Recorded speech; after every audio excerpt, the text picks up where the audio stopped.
সালাতবিহীন মুসলিম জীবনে কখনো পরিচয় থাকে না।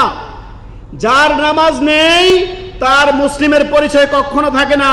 এই মর্মে আল্লাহ সুবহানাহু ওয়া তাআলা সূরা রুমের আয়াত নাম্বার 31-এ আল্লাহ তাআলা বলেন, আকিমুস সালাত, তোমরা সালাত কায়েম করো, ওয়ালা তাকুনু মিনাল মুশরিকিন, তোমরা মুশরিকদের অন্তর্ভুক্ত হয়ো না।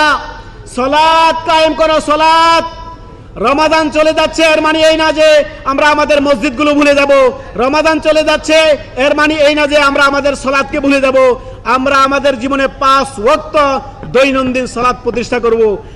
নিজেদের জীবনে দৈনন্দিন 5 ওয়াক্ত সালাতের হেফাজত করব, এ কথা যাতে আপনাদের মনে থাকে। দৈনন্দিন 5 বার মুয়াজ্জিন আপনাকে ডাকতেছে, হাইয়া আলাস সালাহ, হাইয়া আলাল ফালাহ। হে মুসলিম, আসো সালাতের দিকে, আসো মসজিদের দিকে। ফালার জন্য, সার্বিক কল্যাণের জন্য, তোমার নিজের কল্যাণের জন্য, নিজের পরকালের জন্য, নিজের নাজাতের জন্য তুমি মসজিদের দিকে আগমন করো, মসজিদের দিকে এসো।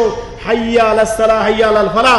শুনুন, রাসূলুল্লাহ সাল্লাল্লাহু আলাইহি সাল্লামের আরো এমন হাদিস রয়েছে।